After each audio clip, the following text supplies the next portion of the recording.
Just asked me to repeat the question. I won't mind. Just be patient with me, please. Thank you, thank you, thank you. Welcome to the Breaking Into Comics panel. My name is Justin. I'll be your mod, and as you can see, we have a table full of very, very talented artists. And even though I could introduce them for the sake of my voice and them knowing them better than I do, I'll let them start off. I'll let them introduce themselves, starting from that side and coming back down this way. Hey guys, I'm Christian Herrera. I'm a comic book writer local to Atlanta. Bring the mic closer to you, man. Oh, sorry. Eat it. Eat it. Can you guys hear me? No? Okay, cool. Yeah, I'm a comic book writer local to Atlanta. I have 5 self-published comic books, a few short stories, stuff like that. My current series is Sidekick for Hire, and I did a one-shot this year called Prolong as well. But yeah, that's kind of my story. I'm an indie comic book creator, all self-published and crowdfunded, so. Are we good now? Okay, great. Hi, I'm Len Pitts. I did Boom's WWE comic for 2 years. I have my own creator-owned series with Joe Hunter, Beast Heart Strikers, which I'm down to like my last, I think, 8 issues here. I worked on Psycho Gorman, which will have a comic anthology from Lethal Comics, hopefully coming out this year if printing is allowed. I've been working comics since I was, 15 years now, when I was 24. I interned at Top Cow Studios, which is an offshoot of Image. So that's a little bit about me. Hi, my name is Tony Weaver Jr. I wear a lot of hats like this one, but in the comic space, what I do are kind of 2 projects where I spend most of my time. I run a multi-million-dollar comics company called Weird Enough Productions, where we have our flagship series, The Uncommons, that I write and work with a really talented team on. In addition to that, I'm also the author of a graphic novel series called Weirdo that's being published by First Second Books sometime next year. Hey y'all. Gosh, I am a independent artist. I'm a good independent artist. Jesus. Okay. Hi. Here we go. I'm an independent writer and artist. I self-published a project called Kamikaze with 3 teammates. We are a kind of hybrid of the. We are kind of a hybrid of the love and mesh of both animation and comics. We've loved comics since we were all really young, but we also loved animation, so we wanted to create something that kind of married the 2 together. We have several successful Kickstarters under our belt, and we also have a we successfully funded and made an animated short, which we'll be showing today at 1 o'clock, if anybody's interested. Thank you very much. Oh no. You guys, help. Mic check. There we go. Ooh. All right, so thank you very much for the introductions, everybody. Let me start off with the most basic question I can start off with. What made you guys get into comics? Like, what inspired you to start doing comics ahead of any other form of media you could do? What inspired us to get into comics, at least within the context of Kamikaze, was that we didn't want permission to tell our own story. We were so tired of pitching, and this was before Netflix was really doing its thing and all that kind of stuff. So we were just like, you know what? We're not going to wait around for somebody to say, yes, you can tell your story. We're just going to tell it ourselves. And that was both a very good and a very bad decision at the same time. But at the, going earlier, I really wanted to read ElfQuest. And my grandma said, we should pray to Jesus about it. And Jesus said no. And I said, bet. He normally does. And I started reading pretty much whatever comics I could read after that point. So, yeah. Go, Tony. Whoever wants to. Floor is open. So my comic background is a little less traditional, I guess I'll say, in the sense that I didn't grow up reading comic books, or specifically like Western comic books as we describe them. My dad got me a couple of the Sonic the Hedgehog comics that you would find like in Publix next to the register, because it's like, he's nerdy, this looks nerdy, he seems like the kind of thing that you would like. But I grew up in Atlanta, Georgia, and for those of you that are local to Atlanta, the scene may be a little different now, but when I was growing up, there was no comic shop for me to go to. I couldn't find a place that was a dedicated comic shop. But also, whenever we left the house, my mom would give me that talk where she does the whole, don't touch anything and don't ask for anything because I'm not buying you anything. So for comics that were like $3 once a month for 22 pages, it was a little inefficient for a black kid who had to beg his mom to buy him anything. It would be much easier. I would much rather use my one thing a month that you're going to get me on a manga volume that's going to be significantly longer, and like give me a little bit more bang for my buck. So as a medium, like, I don't have any historic connection to comics as a medium. There's no character where I'm like, oh, growing up, I really love this character. There's no illustrator where I'm like, oh, I really got inspired by this character's work. I am not a disciple of the medium. I just like the freedom that it offers. Prior to making comics, I was doing a lot in film, but films are really expensive to produce, and comics seemed like a way to take the funding that we had put together and get a product out there a bit faster and a bit more efficiently than a film. So I kind of ended up in comics because the medium seemed pretty efficient. I don't know. I was a kid in the 80s. Everything kind of came with comics. So I just remember just drawing my really bad comic on notebook paper, stapling it, and just handing it to my mom, like, hey, I made this. She's like, ah, cool, I think.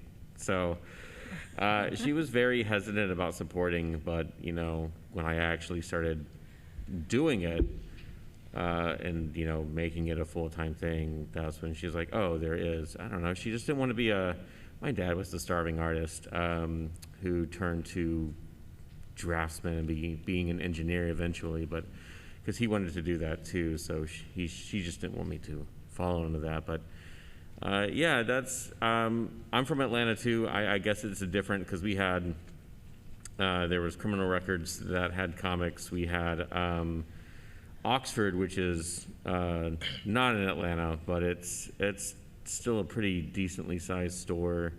And then south of Atlanta in Fayetteville, we had Dave's. And then when I was growing up, there was this very small shop called Wonderland. And it's just, I don't know. I was pretty much bombarded with it, and it's been a single consistency in my life. So yeah, long-winded answer. It's just always been a part of my existence. I guess, like, similar to Tony, like I couldn't afford comics, so I went to the library. My grandparents would always take me. Started reading Ultimate Spider-Man by Brian Michael Bendis and Mark Bagley, which today is still my favorite. And then by high school, when I was living in Woodstock area, I found a comic book store, Dr. No's, which is north of here. And I started buying all comics, and I started sharing them with my friends throughout high school, and I would be their hookup with all the comics of always the next volume for everything. And then after going to conventions and meeting other people, I was like, oh, okay, these are the people who are creating it. I was like, all right, how do you do Marvel and DC stuff? And it's like, well, you kind of have to make a comic. I'm like, okay, but how do you get into Marvel and DC? Never works out that way. And then I think there was so many people. I know Sanford Green, who I'm a big fan of, he was doing Bitterroot with a few other people as well. I was like, okay, you guys kind of did all this yourself. You guys have Image backing you, but there's other creators who are doing your own thing, and I was kind of inspired by that. And I was like, okay, after college, I'm just gonna start making comics. And then once I made my first one, it just became addicting, and I just kept going with it. And now I'm up here, which is crazy to me. Yeah. Also, a good note on the whole library thing, because the libraries for me were like, I found ElfQuest in a library. And so a lot of my comic books my access to those were ones that, you know, you could only find within library shelves. And I remember when I found the comic section that wasn't just like the, you know, Garfield comics. Yeah. like it felt like a dirty secret. Always support your libraries. I still have a library. Always support your library, especially Where the I'm at. graphic novel section, because kids are eating that stuff up now. Yeah.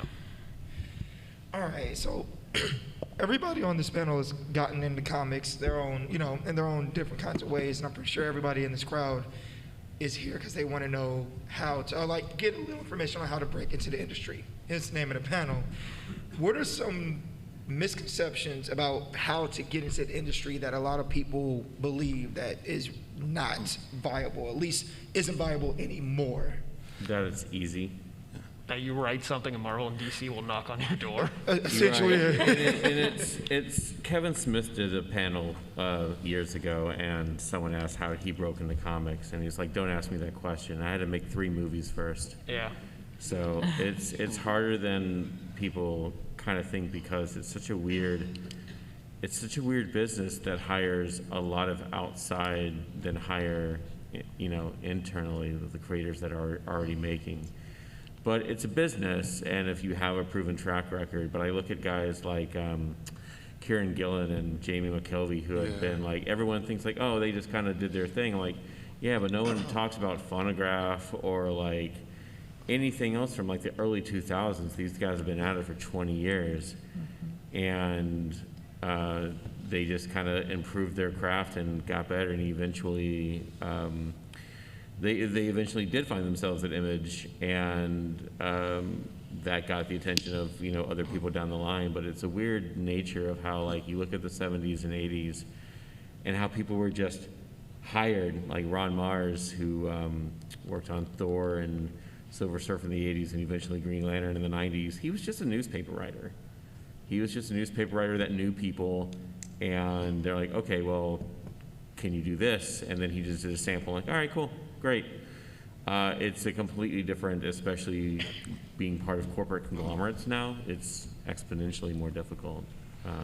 But I think the misconception is that it's just, I make this one thing, I'm in, like, to the big time, and that's not exactly, that's a road to heartbreak. I would say the largest misconception that a lot of people have when they're trying to break into the industry is that Marvel or DC matter in general. Yeah. If we're talking about the big 2 in comics, the big 2 in comics are Scholastic and Viz. If you look at sales for comics in the West, Marvel and DC superhero comics are the only vertical in comics that have managed to decrease in sales in the last 3 years. In the last year, the graphic novel and comic book sales in the United States have ballooned over 300% in a 12-month period. And over that 300% industry increase, Marvel and DC and superhero comics are the only vertical that's actually selling less. So when people talk about Marvel and DC and the big 2, I'm like, they're big because they've been shoving their merchandise down our throats since we were like 3 years old. I went to like, you go to an amusement park like Six Flags over in Georgia when you're like 5, and you see like the Spider-Man basketball, right? Like there's a lot of oversaturation of their merchandise. When it comes to their actual sales and who's purchasing their books, they are honestly not doing very well. To the point that when Warner bought DC, they almost shut down the comic division in general because they were like, you're not even making enough money for this to be worth my time. But culturally, since it means so much, they were like, sure, let's keep it moving. Because like, I guess as long as we don't lose money, I don't particularly mind. So the big misconception I see is a lot of people think that Marvel and DC are more important than they actually are. And it might be like a dream to be like, I wrote a Marvel comic, I wrote a DC comic, or I drew Spider-Man or something like that, if you have an attachment to them, like it's because of your history. But they are not the only path through comics. And I want to highlight something you said, where you said they do a lot of hiring externally rather than internally. I think that the only easy way to break into comics is to go do something else. Yep. Because if you go do something else, they'll roll out the red carpet for you writing-wise. I got a 6-figure deal with a major publisher with 0 comic experience other than the Uncommons, which was like me and my friends trying to figure it out as we went along. But it's because an agent saw me giving a talk at a conference about something completely different. Amanda Gorman, for example, who's like a poet and has written like relatively little compared to how much hype she has. If Amanda Gorman wanted to write a comic, I guarantee you they'd roll the red carpet out for her because she already has the clout. Charlemagne the God has a comic imprint for whatever reason. I don't even know why. I don't associate Charlemagne with comics at all, but he went and got successful doing another thing and said he wanted to make a comic, and suddenly people rolled out the red carpet for him. So if you are trying to break in, honestly, if you go get clout doing something else, they might open the door for you. Right. I mean, look at Ta-Nehisi Coates, who's prolific writer of The Atlantic, well-versed speaker, world famous, and then Marvel approached him because they know that he's a viable writer, a very talented and gifted writer, and they put him on Black Panther with Brian Stelfreeze, and that was never had done anything previously. So it's a problem, but also it's like, just if that's something you think about, do something else first. Again, Kevin Smith, make movies. Sorry. Thank you very much for that. Continue on for this concept of breaking into comics and different ways to do that. What is something that you wish somebody had told you was going to happen, or that you were going to experience when you first started doing this, getting into comics, publishing your own stuff? What is something that you know would have helped you out that you didn't know until a little bit later? Is it okay if I start on that one? Go. Yep. Okay. For me, it was, I wish somebody had told me that it's okay to grow as you work. Because a lot of people who are in comics are like, well, my skills aren't where I want them to be. And I understand that. But at the same time, like, if you're working on something, like, start small, small project, take a regular fairy tale or story or something that happened to you as a kid or whatever, but keep it short and keep it simple and keep it to the point. Because if you can basically produce a lot of little things really quickly, you're going to do yourself such a big favor by just learning in small little steps. Because with our project, we were sort of silly animators. We didn't really, we sort of knew what we were doing, but we were kind of silly in that we were actually, well, maybe foolish is probably a better word. We were high in the foolishness by trying to figure out, you know, we're animators, we know what we're doing, and we absolutely did not. It is a completely different medium. And it's interesting to look at our first book and then compare it to, like, the current pages that we're doing now and just how much we've grown since then, and it's okay. Your older work is going to not be as good, but that's actually a great measure for you to say, okay, this is where I was, this is where I am now, look how far I've come. And it's not as overwhelming to be like, oh, I'm not where I want to be. It's a good way to measure your talent and how you've grown your skill. I wish someone had told me how slow things move. Yeah. Industry is so slow, which is ironic because very rarely do they actually give you reasonable deadlines. So they rush you, but simultaneously, super slow. It takes forever. Like my first traditionally published book I wrote during winter of 2019. I wrote that book during winter of 2019, and now we are in 2022, and it's coming out next year, right? Like, when it comes out, it's gonna be a new book to me. I don't even remember what I'm glad we edited it back then. I don't even remember what the book is about at this point. I'm reading it for the first time just like y'all. I don't know what's going on. And I think a part of that is good because longer timelines for artists in general, like I'm a writer, I can write really fast. For an artist, it's like there's a core amount of time that you need to give an artist. But even outside of those timelines, publishing just moves so slow. You can query an agent, and if you hear back from that agent in 3 months with a yes or a no, that's fast. An agent will get back to you 5 months after you submit your query letter and be like, loved your pitch, loved your proposal, would love to work together. And people will be like, yeah, that's average. 5 months, yeah, that sounds about right. So if anything, if you're sitting there kind of twiddling your thumbs like, oh, should I get started? Should I get started? Honestly, get started now because it's going to take them like 5 months to get back to you anyway. Mm-hmm. Yeah, I was thinking about for a second when things take time. There was a book with what eventually was called Templar, which was about the Knights Templar finding this treasure. Originally, it was going to be called Solomon's Mines, but it took like 2 years from original press release to actual getting printed, when it already went over like a name change and completely different stuff. So yeah, it takes, I think I wrote something for Boom in January 2017. I got pages back in June, and then it got published in September. So there's so much time lapse in between of like, it's yes, it's a machine, and you know, it sometimes flow easily, but the waiting is the worst part. Yeah. Absolutely. I mean, even for smaller publishers like myself, like, it takes forever. What feels like that's what we were talking about earlier today. Like I said, everything's self-published, but I want to make sure I give the artists enough time to work on everything, and I also want to make sure I can pay them, and I can't really just drop multiple grands on a single week. So it takes time to do that.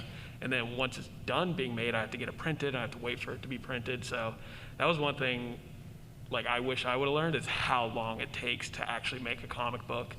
But yeah, best time to start is now, and then it's shorter time for it to get made if you start sooner.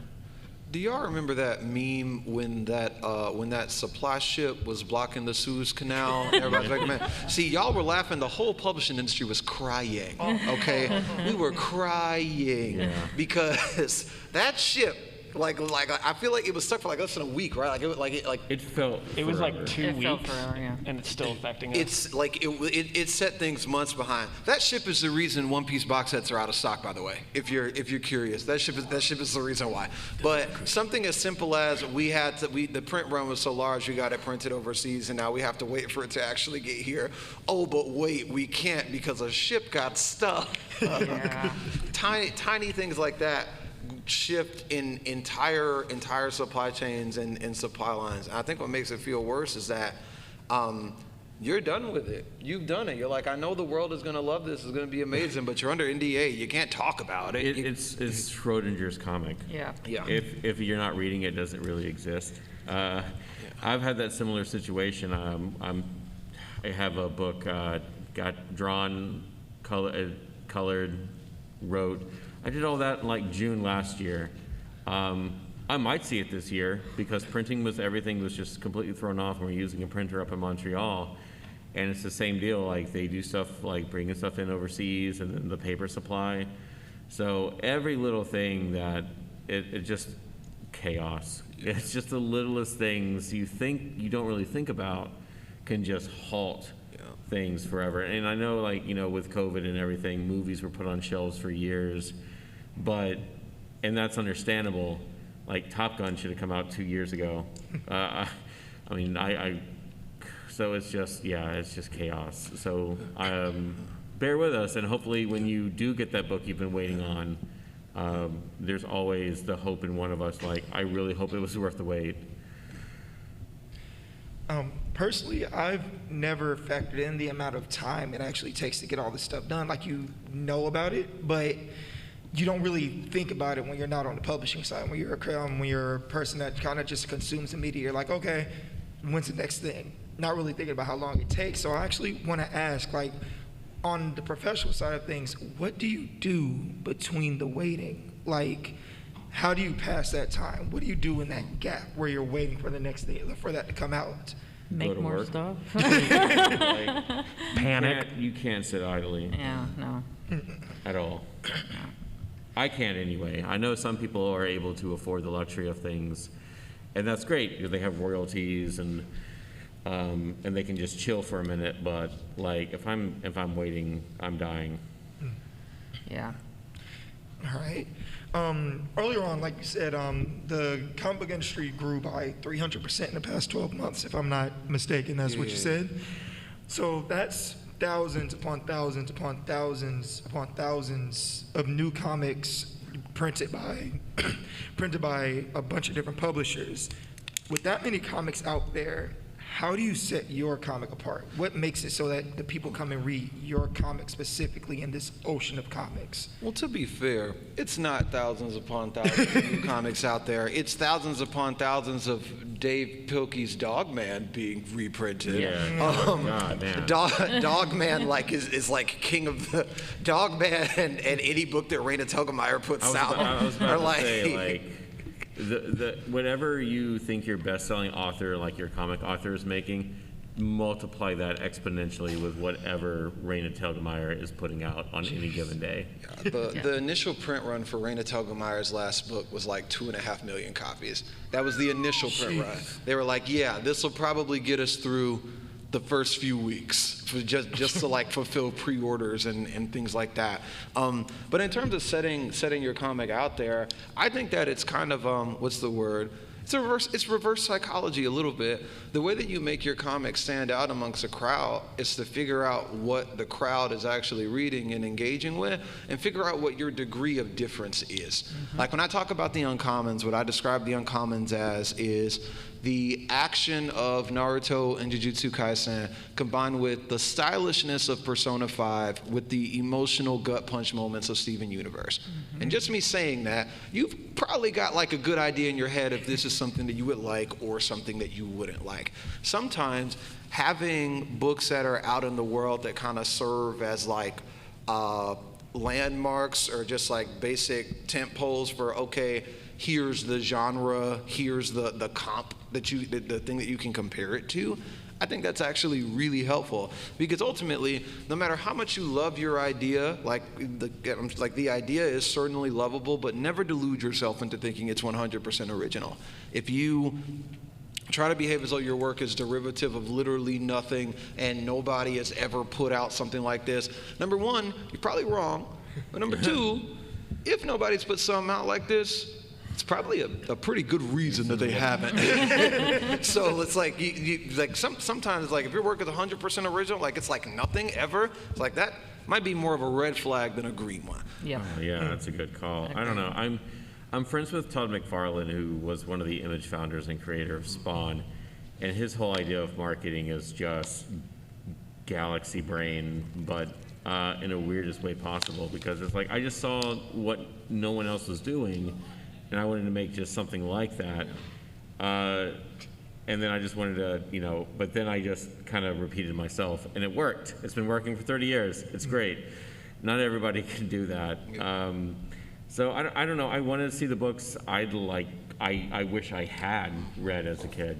And so trying to bottle that up in what you wanted to read and the accessibility of it and everything like that, I think that's my primary goal. I know a lot of people's goal as well. I want to make this marketable. I want this to become an IP. I want this to become a brand.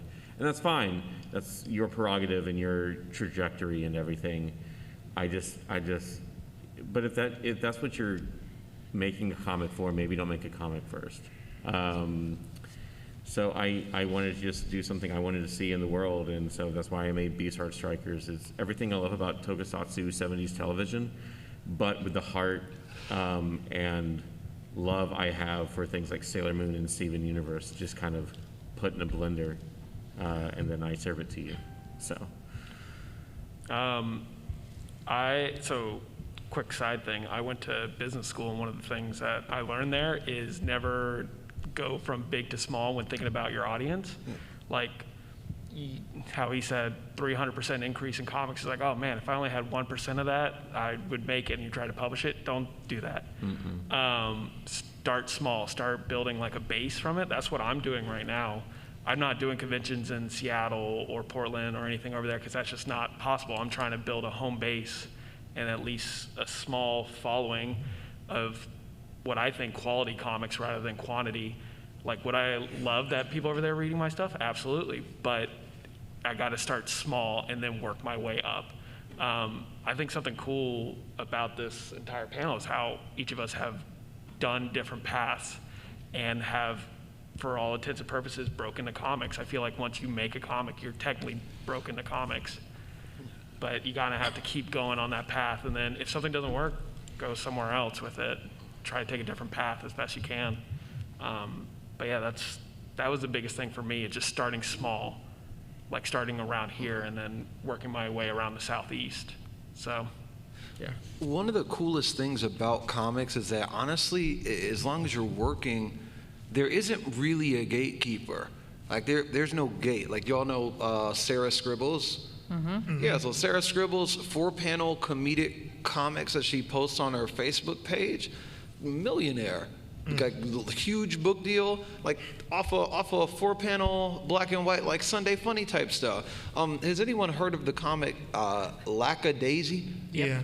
I had no idea what it was until they raised a lucrative Kickstarter for their animation pilot, because that's how much of a lack of a gate there is in comics. Like, I work in comics. I pay attention to sales numbers. I'm looking at what's hitting shelves all the time, and I had never heard of this series that's been running for over 10 years and has enough of a fandom they can fund a 6-figure animation pilot.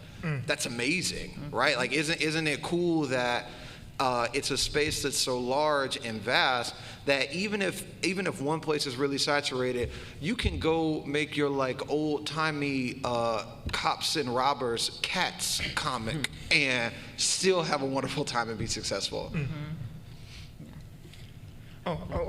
Sorry. I'm actually really happy that we ended up, we did end this at, well, essentially turning a profit, because that's where my next question is going to come from. When can you expect to turn a profit when you start producing your own comics? How long does that take? When do you know that the profit's good enough to be like, I can live off of this now? When does that start? I'll let you know when it happens to me, because I still have to make a profit. Seriously? Very nice of you to assume that you can know you're going to make a profit. I'll go the other way around. I like comics as a medium. I don't think they're profitable at all. And when I started making comics, I was like, comics aren't going to be where I get my money. My company, we're a multi-million-dollar comics company, but our revenue doesn't really come from comic sales. I don't even like dealing with print. I don't like dealing with print. I don't like dealing with inventory. I don't like shipping things. We did like some print copies one time because people wanted them as collector's items, and somebody emailed me and was like, hey, it says that my book got delivered, but it's not outside. And I'm like, beautiful. I'm not the USPS, but fine, sure. And I went and checked the shipping notification, and it said place in mailbox, and I emailed them back and I said, hey, you said it wasn't outside your front door. Did you, by chance, check your mailbox? And he responded and was like, oh, it was in my mailbox, thanks. And after that, I was like, yeah, I'm not doing print. I don't like consumer goods. I don't like having to count change, or like I hate it. It's not my bag. It's not my vibe. But weird enough, what we're able to do is combine comics with technology and able to go and get some of that ed tech money. Like, that's the way that we kind of sustain ourselves. Thing about technology is that they have a lot of money, but their content's terrible. Thing about comics is that they have a really amazing content, but they struggle to get money. So we kind of did like a fusion dance and combined the two. So I can go get the technology money, but make all the comics that I want. Some people would say don't get into comics if you're getting into it for money. I don't think that there's anything wrong about wanting money. I don't think that like wanting to sustain yourself and being able to like go on vacations and have a roof over your head and food on the table for your family is at odds with the altruistic creative that wants to make just for the purpose of making. I don't think that they have to conflict with each other. So if that is your goal, what I would recommend is looking into other revenue models that leverage comics but aren't necessarily print publishing. It's like, really, if you want to do print and you're like really in it for the money, you stand a much better chance of getting some online clout and then going to a publisher and leveraging it for a fat advance than you do like doing indie stuff. But if you do want to do indie, you got to figure out some other way, some other thing to attach to it, whether that's tech, whether that's merchandise. Like, for example, Serena Williams has a character called Quay Quay that there's like a whole toy line attached to, and Quay Quay does have a children's book and does have like some other stuff that they're working on. But really, if you go on Instagram, like Quay Quay is just character designs and vibes and a couple of like 3D renderings, and she's been able to make a pretty decent profit off of like Quay Quay merchandise and things like that. If you want your comic to be profitable, there are some traditional ways to do that, but I'm always a supporter of going the other way. All right, so throughout this panel, we've been like real serious business. Yeah. I'd actually like to start like talking to you guys from the creative sense about the work that you guys have actually have done. What are some concepts and ideas that you guys explore personally in your comics? Like, what are you trying to get across to your fan base through your stories? What would you like to convey? Oh, I'm starting? Okay. It's All still right. morning. It's still morning. It's still morning. morning. I guess with Kamikaze, our book is a lot about, there's a lot about family and the obligations we have as being people of that belong to our families, but at the same time found families, and how our communities can sometimes fail together, flail together, and work together. There's also a lot of, really the reason why I really like making our book, and the thing I want people to come away with it, is I want them to see themselves and know that you're not alone. A lot of other people have been where you are, and you know, you're allowed to be a black woman who's struggling and still be a hero in somebody's eyes. And that doesn't necessarily mean that you're a strong, you know, the stereotypical strong black woman. It just means, like, we see you and you're valid and your struggle is real. And it's worth it to keep going. Anyone else? I'm trying to think of, like, without going into, like, elevator pitchy. Elevator pitch is That's the good. thing. I don't know, because it was, as he's been saying, I just wanted vibes. I just wanted vibes and really good stories, and everything I sort of love aesthetically about the inspirations that I pour into it. But it's also, so in the story, when you get this power, you become immortal. And so my whole thing is, if time heals all wounds, what happens when time stands still? So, like, do you carry everything that you've done for centuries just with you at all times? Can you ever recover? Can you ever heal properly? Can you ever forgive? As you try to basically, like, hide yourself from the world as well, because I don't know. I told somebody about, I try to put in, like, it has Highlander elements, and they're like, "What's a Highlander?" And I was like, "Oh man, I don't have time for this right now." But so I want to get across, and I mean, that's the sort of element of the story at bay, and what I kind of want to convey in there is just learning to forgive the best you can, but understand that forgiveness is not an obligation. The core message of the Uncommons is kind of in the name, right? Like, be uncommon, right? That thing that makes you different, that thing that makes you feel weird, is the thing that makes you powerful. But ultimately, I think that's a narrative that's pervasive in a lot of the things that people say, but nobody talks about the work that goes into that. It's hard to be yourself. It's difficult. Like, it is not sunshine, rainbows, and people dancing in the aisles of an Old Navy. Okay, like, it's hard. It's difficult. How do you be that in a world that in a lot of ways is orchestrated to stop you from being that? And I think that those are the types of things I like to explore. As a writer, what I say is that I like to find breaking points. I like to look at life and find breaking points. So if you think about a relationship, right? Let's say there's a relationship that failed terribly, where these people broke up and it's like they hate each other, they never want to see each other again. There was a breaking point in that relationship. There was one moment where the right action or the right word or the right apology could have switched it and put them on a completely different path to being healthy and together. If you think about somebody feeling negatively about themselves, there was a breaking moment. There was a moment where they looked in the mirror and they liked what they saw, and then something happened that stopped them from feeling that way. And there was a time where if the right person had reached out a hand and said, "Hey, you're okay just the way you are," they would still like what they saw. I like looking at my characters and finding that moment. Where did you break? Where did something shift? Where exactly was the mark of no return? And I want to put the story right there. The audience is going to start right there. And what side of it we end up on, I guess we're just going to figure out together. But there's something really compelling to me about finding that moment where you become who you are. That moment where the relationship falls apart. That moment where you decide, I'm never doing blank again. I don't feel this way anymore. I like exploring and interrogating those moments. I always feel weird telling people how they should feel about my books and stuff like that. Like, I could do the elevator pitch too, but I mean, I know what they mean to me. Like, I wrote Prolong because I was really depressed last year. I think a lot of people were because of the pandemic, and I started writing it because it made me feel a little better.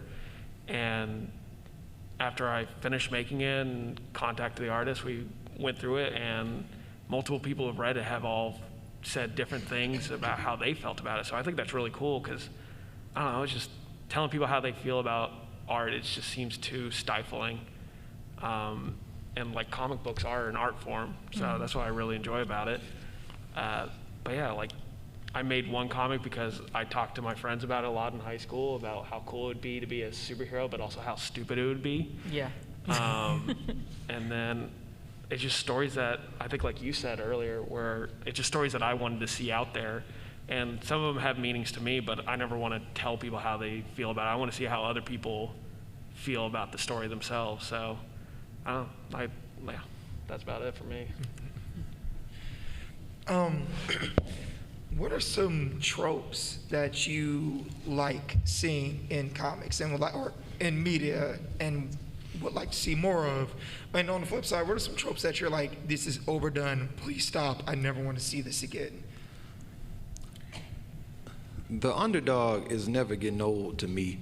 Like that, specifically like shonen underdog. I want to be Hokage, but I can't control my chakra. I want to be the #1 hero, but I don't have a quirk. I want to be the Wizard King, but I don't have any magical energy. I'm like, come over here, son. Come here. Sit next to me. We're gonna do it, okay? I don't care what exactly that goal is. We're doing it. We're on the way.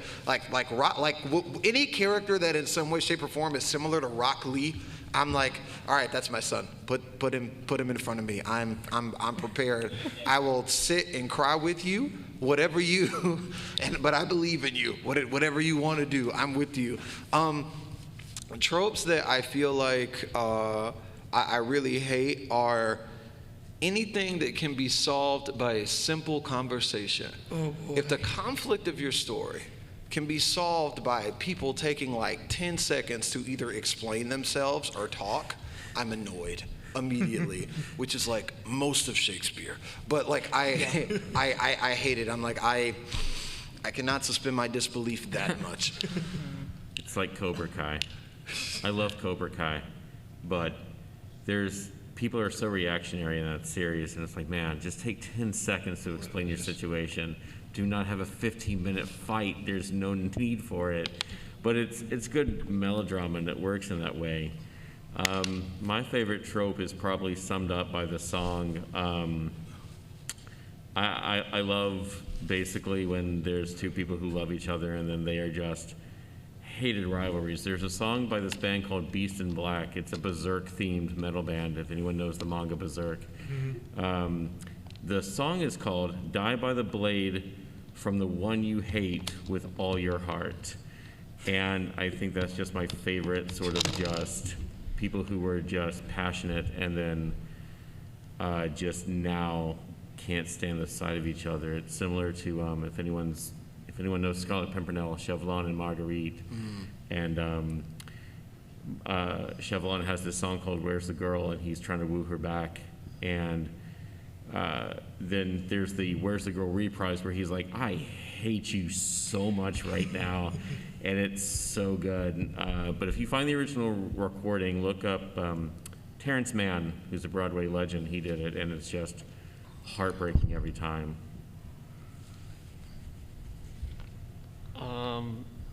Tropes I don't like, lone white savior in stories now. That's overdone. It's been overdone since the first one. I don't know. I want a good story for the most part. I don't know if there's like any tropes. I'm always like to be surprised. I will say this for comics. There's a lot of comics that they wait till the very last page to do anything. It's just a lot of filler. I don't like that. Like, at least fill it up with actual substance. But yeah, I don't know. It's hard for me to pick a specific trope that I do like. I just like seeing other ideas. If I ever see something really cool, I'm like, I might use that idea myself. Right, yeah. Might steal it. Yeah, I'm trying to think of tropes that I hate, and I guess the biggest one that I hate is probably somebody. It's when you have a character who is, you know, kind of a manic pixie-esque character, whether they're, you know, whatever gender they are. But it's explained, their manic pixiness is explained by, oh, they're mentally unstable, and not, you know, actually looking, it's like they're almost like trying to say, oh, this is a problem that they're not addressing, which, okay, fair. But it's like, oh man, I'm sorry guys, my coffee has not, it is early and I am very tired. Okay, let me try that again. What I'm saying is that they use the idea of mental illness as the reason somebody is the way they are without actually addressing what that mental illness is or trying to solve the problem. So like, I think a lot of Jinx. Like, Jinx needs therapy. No one's giving her therapy from Arcane, or hell, everybody in Arcane just needs therapy. And I guess if there's another one that I really get frustrated by, it's the stories about people who are fat, and the whole concept of them being fat is getting rid of the fat rather than just accepting who they are. Because that one is incredibly traumatic for a lot of people, and they don't really, I feel like there's folks who are like, yeah, you can do it, and I feel like there's been some cases where, you know, I've been out working out or doing whatever, and people will come up to me and be like, good job, man. Oh my God. Good job. Oh, I'm man. so proud of you. Oh, and I'm no. just like, can you not see I'm sweating and working and have headphones? Just, who are you? And it feels like every time I see that kind of trope, it reminds me that, okay, when people see me, they see imperfection constantly. And imperfection can be wonderful. But it's like you're immediately judged as being this, that, or the other. And I get so tired of it just being like, oh, the funny fat one that's always eating and has the fun character. Like, give me a sad emo boy. Like, I want to see a sad emo boy fat guy, but who also kicks ass. Like, just something different. I get so tired of fatness being the only, like, character flaw, or the way, or the thing that describes the character as a whole. Now, ones I love, I will always love, they were roommates.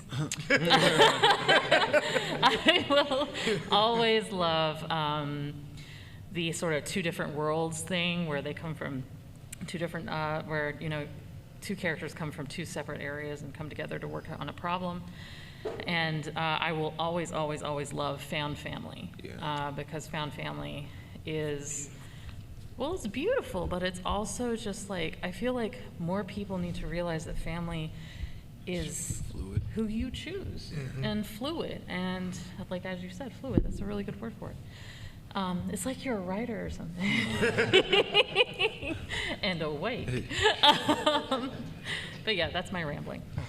Can I throw some extra hate points towards one more trope? Yeah. Go ahead. Y'all gonna be mad at me, but this is like the only opportunity I get to express this opinion clearly. No, we love hate. Stop trying to make the bad boy the love interest for the good girl. Like, Oh my God, Zuko yes. and Katara Yes. should not be together. Like, they shouldn't. It's not. It makes no sense. Just stop, please.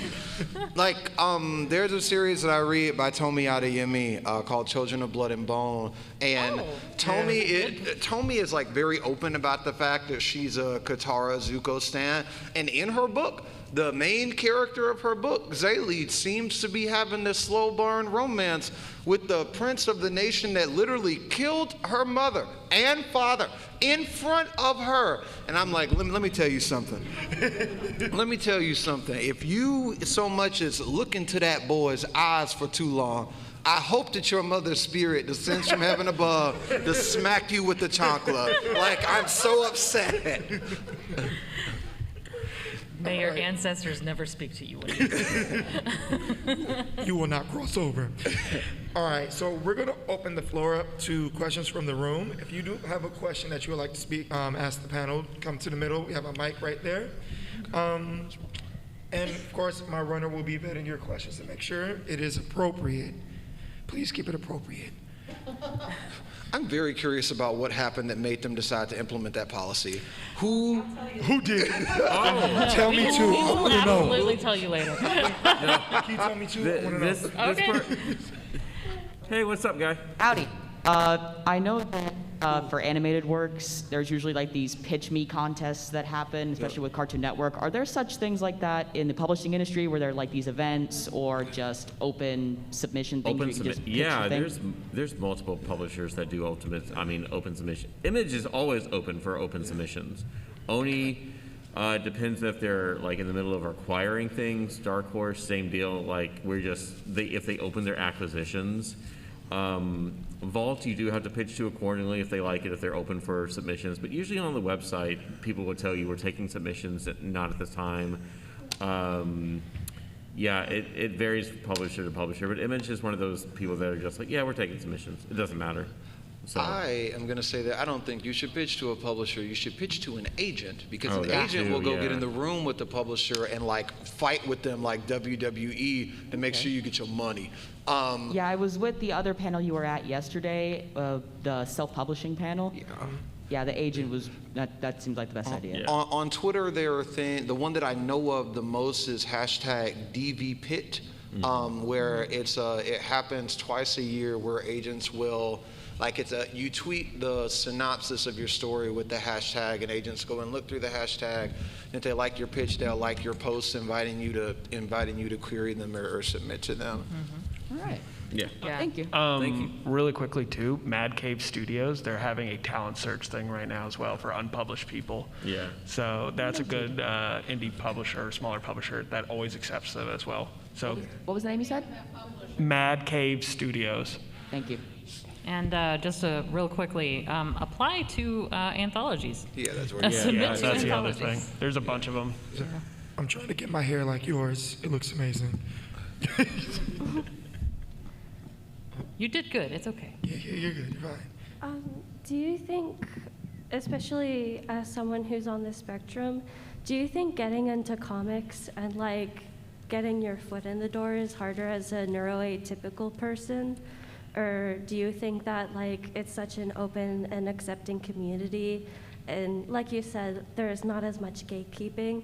Do you think that there would be a little less hard time like getting into it, or do you think that like there's a lot of like stigma against people who are on the spectrum? No, there's no stigma. I was diagnosed in 2009.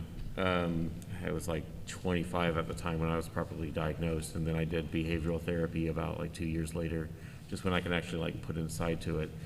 No, I don't think that. I think it's more open, especially if you do like the DIY route and the self-publishing route and everything like that. I know I couldn't imagine someone turning anyone away with that sort of situation. I think it's important to find the right people, if that makes sense. Yeah. So for the Uncommons, a third of my team is not like neurotypical, right? So the way that our work process works, the way that our workflow works is very accommodating, because they're very clear to me about what they need. So I have a team member that I talk to where I may assign something to her or ask her to do something, and she'll point blank say to me, when you assign tasks to me like that, it's very difficult for me to gauge the thing that you want me to do first, or the thing that has the most severe need.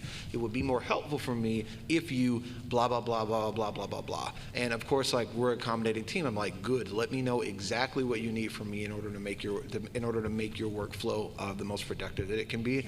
So I think knowing that for yourself is gonna be really important, and just like, find the right people. Because like comics is such a big place. Obviously, in a community that's so big, you're gonna find some bad apples. You gotta navigate around those folks. Yeah, definitely. And I would also say check out, like if you decide to go the DIY route, at least I'm part of a large webcomics community, and I can't tell you how many other neurospicy folks I know, including my spouse. So I'm using that. Neurospices are amazing, and I love them. And it is wonderful because, you know, once you find those communities, and they're all over webcomics, they're really, really supportive of one another. And I think finding the right people is the right call. Yeah. Yeah, like my whole experience with comics have been just incredibly accepting and wonderful with everyone. I'm not gonna lie, it's a very minor group of just somewhat mean people, and they're a little louder because of the internet, but if they're on there, I just block them because I don't need that negativity and stuff like that. But there's so many people who are like, hey, how can I help? What are you doing? What do you need any help with anything? And that goes from all areas as well, and I try to pass that on as well, and it makes working in this industry is just so wonderful too, because I get to talk to so many awesome people who are making comics and stuff like that. So, like I said, it's very accepting. So, I really hope you actually go as far as you want to, because if anything, us neurospices are very tenacious. But we are also, our voices are needed to be heard. And I think it's important that you put yourself out there and share your story, because we need stories like yours. Sorry for the long-winded answer, but yes, keep going. Keep it up. Thank you so much. You're welcome. Hello. You can, yeah. Yeah. Oh my God. So, It's broke. Oh no. I Happens to don't the want best to. of us, This man. is good. My back's fine. Hello, I am a Qatar X Zuko enthusiast, and I would just like to say, ask you guys. I just launched the Patreon for my comic, and I want to know, like, how many conventions should I go to? Like, how often should I go to the convention? Should I just go to all of them? Or should I try to, like, okay, once a year, twice a year? How early that are type you of in your thing. process? Huh? How early are you in your process? In the process of, well, I just launched it, and the comic the first chapter is launching in July, like the 30th. Okay. I can tell you what we did, Mhm. and that's all I can tell you. Okay. So we've decided to stay in a small area. So when we first started, we didn't really leave Georgia, or between North Carolina and Georgia. We stayed in those areas. And that was mostly because it was affordable. We knew people around there. There was couches that we could hang out on. And the more you can get the word out, the better. Social media does a lot. But talking face to face to people is going to get you so much further, to me. Okay. At least when you're just starting out. Because that's how you, in many cases, find your fans. When we first started, we just knew, like, we didn't have a book, we didn't have anything. In fact, when we first started, we were just like handing out business cards saying, hey, come check out our stuff, this is our webcomic. And people were like, well, where's your book? Where's your stickers? Why don't you have stuff? And I was so pissed. I was like, I worked so hard on this comic, and I have all this stuff going on, and you want me to make more stuff? How dare you? Yeah. Meanwhile, my husband and our partner were just like, Carrie, no, we would love to sell you things. Anyway, that was a neurospicy moment for me. That's my advice. Stay small. And work your way up, because if anything, by the time you go to the larger conventions, you'll actually have more experience under your belt and know how the process works. Yeah. We only got 1 minute left and 4 questions remaining. So we're gonna do this the lightning round. Let's go. Let's go. Yeah, go. Oh, we're good? Okay. Okay, we have what time. Cool, word. really quickly, yeah, like what she said, just stick with some of the smaller ones and close by ones. Like I want to do New York Comic Con, but that's just not possible for me right now. So you be smart about it. There's a website, I can tell you about it later, about all the local conventions in Southeast. Helps you out. Hey. Hello. Hi. I know you said there's no real original ideas, but do you ever worry about having your ideas stolen or copyright? Do you copyright your own material or characters? I have an LLC and some trademarks, but like there's no such thing as copying an idea. There's such thing as like copying execution. Ideas are a million out there. Everyone comes up, I have a good idea for a comic. That's cool. That's not a comic. That's just an idea.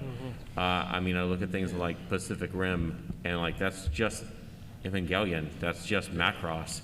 like in just a different setting. So it doesn't matter about the idea, it definitely matters about the execution. So Trademarks can be important for super specific things, Yeah. but you also got to have foresight for it, and a lot of people get it wrong. So for example, on TikTok, I did this thing where there was a person that was trying to use the word night skin as a racial slur. And I made a video, and I was like, nah, I'm not gonna lie to y'all. The word night skin sound kind of cool. It don't sound like a slur to me. It sounds like a fantasy race to me. We took it. And literally, like, anime TikTok, like, took it over. Like, we put, like, another, like, 6 million videos under the hashtag of people with their own, like, original characters and stuff. So at that time, I was like, cool, someone needs to trademark night skin, because if we don't, Walmart's going to try to make night skin ice cream for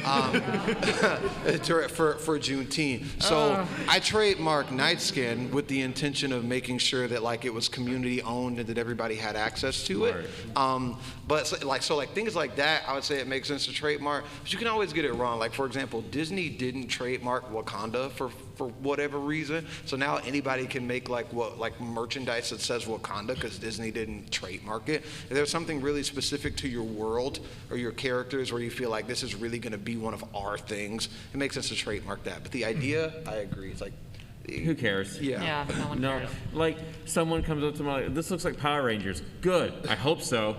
Like, that's what I want you to feel. Yeah, like getting compared to things all the time happens. Like we always get compared to like Kim Possible and Avatar: The Last Airbender and everything else under the sun. And if anything, that just tells me that, hey, maybe we're doing the right thing. Yeah, those are really good things to be compared to if you're going to be compared to anything. Yeah, right? It's like, oh my gosh, Get compared to good stories. That's the thing. Get compared to good stories. Like mine, people are like, "Oh, it looks like Kick-Ass." I'm like, "Yeah, absolutely. Do you like Kick-Ass?" They're like, "Yeah, Well, okay, done, filled, done, yeah." Or, yeah, Kick-Ass looks like other characters. yeah. I'm not too worried about people stealing story ideas because, I mean, it's the execution part of it. Everyone has ideas. Not everyone can tell stories. That's the idea. So, thank you. I learned that from These you. boots are amazing.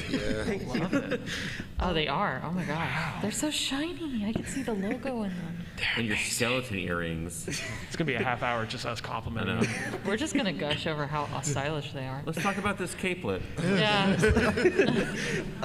I guess I just wanted to ask about your thoughts on like apps kind of like Webtoon and things like that becoming more kind of reaching out and having like artists kind of add into their repertoire, but also doing originals, kind of like they're kind of Netflixing comics a little bit.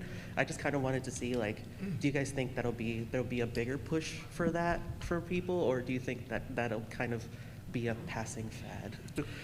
Do I think, are you talking about the creation of just IPs? Or no, just like the way like I guess artists kind of introducing themselves via those apps. Like Lore Olympus got big off of Webtoon. Let's Play and things like that. Like people kind of making it big via those like small little like aggregate apps where you can get really big, but also and kind of grow from there. Or do you think that kind of is more of a flash in the pan? It's just going to keep on evolving. I look at like quote Tumblr famous artists like Kara McGee and Kevin Water when they were just starting in like the early 10s, and now they're huge.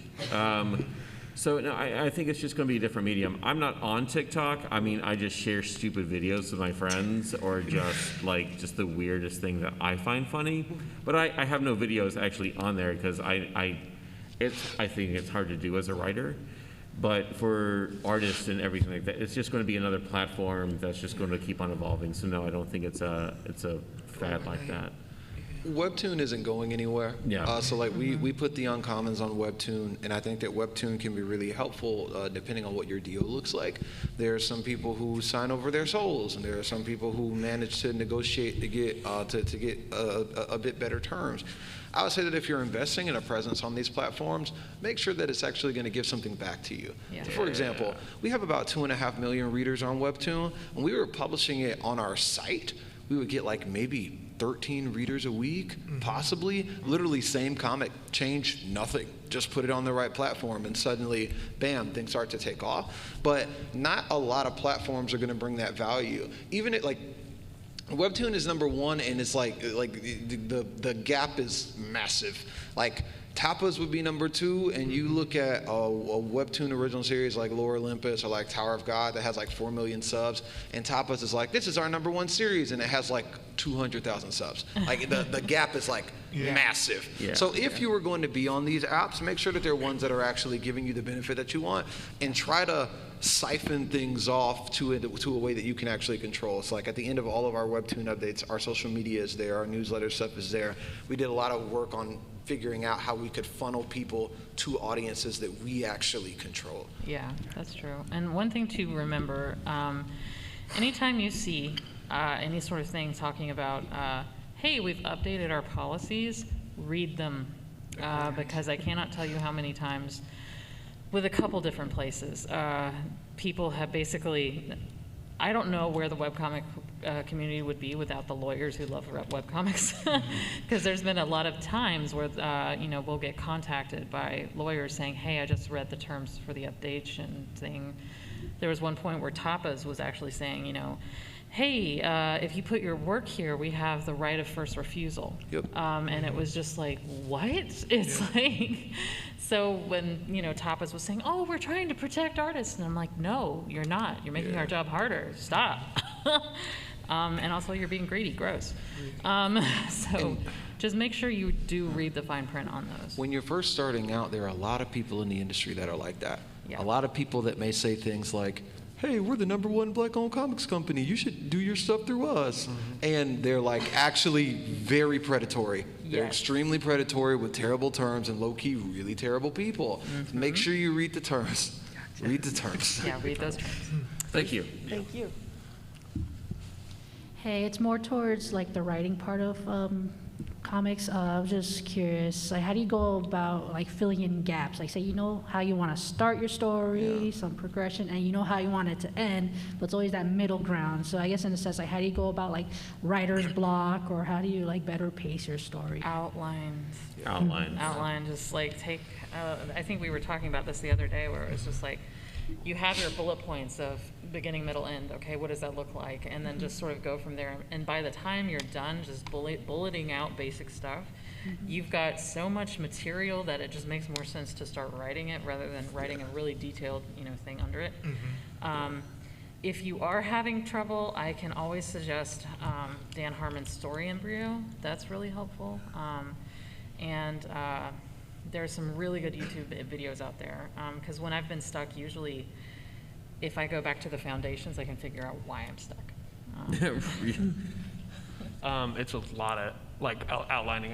Tony and I were on a panel 2 days ago. We talked about that as well, where after I write like the synopsis of the story, I just outline what I want to happen in it, and then outline what I want in each issue, and then outline what I want for each page. And then once I figure all that out, then I start writing the script. And then once the script's done, I rewrite it. And It's just rewriting. It's arc, page breakdown, then panel breakdown. That's pretty much it. Just know what you want to tell and then go for it. Or if you really need to, at least get your brain working, you can do what Philip K. Dick did and just start using the I Ching to figure out what, basically flipping coins and trying to figure out, okay, this is where they land, this is what would happen in that scenario. Do I like that? Yes, no. Brandon Sanderson has an online course on fantasy writing, and I mean, he know what he's doing because his Kickstarter raised like over $20 million. Yes. So I would recommend looking at that course just in general. If you have a very clear understanding of your beginning and your end, and that middle is really what you're struggling with, what I would think about is what would make the end hit more? Like if you're like, we end with this place getting set on fire, cool, you know what would make it hit more? If there were barrels of gasoline also in the place. So in the end, when they got set on fire, it like exploded really big. Cool, so that means that in the middle, we need to find a way to put some barrels of gasoline inside of the place that's gonna get set on fire. Whatever can heighten the stakes, whatever can make it feel like it has more gravity to it, like finding things that cater to that might give you some better direction. Yeah. Thank you. All right, so, okay, can you hear me? Yes. All right, so I'm working on a webtoon called Blood Cross Fang for webtoons. And I was wondering how you guys felt about the viability of being a hobbyist comic creator. So like making comics on the side of a full-time job, or do you think it's more lucrative to just pursue comics full-time if you can afford it? Whatever works for you. Yeah. That's such a Whichever one gives you malleable, insurance. I mean, there's no right answer for that. It's such a malleable question. Whatever's working for you, whatever you're comfortable with your life, and how you don't starve yourself. Don't go into debt over this. But if you're making good money with comics, make sure that you at least have some buffer. And there's not another global pandemic that shut down printing for a year and a half in the process. There are New York Times best-selling authors that are also teachers or have like day jobs. I think on Webtoon in particular, it's a little different because Webtoon thrives off of consistency. So being a hobby artist in general is viable, but on Webtoon, where you're like, okay, I'm going to post one update every 4 months, it's probably not going to pick up. What I would recommend is getting a good backlog together. If you look at series like Black Sun, the Webtoon, or Shogun, the Webtoon, both of those are series where they banked like a year's worth of content before they actually launched, so that it wasn't so painful on them. And for like Shogun, for example, Shogun's going to be a Webtoon original now, and cool. It's because he planned it out. He did all the work at the beginning, and then it works. Yeah, I would also say with Webtoon, as far as viability goes, having book sales is fairly viable, and there will be people who are like, oh, I'm gonna. Like, you've got a comic? That's awesome. Where's the book? And you're like, well, it's online. And they'll be like, oh, well, I won't read it.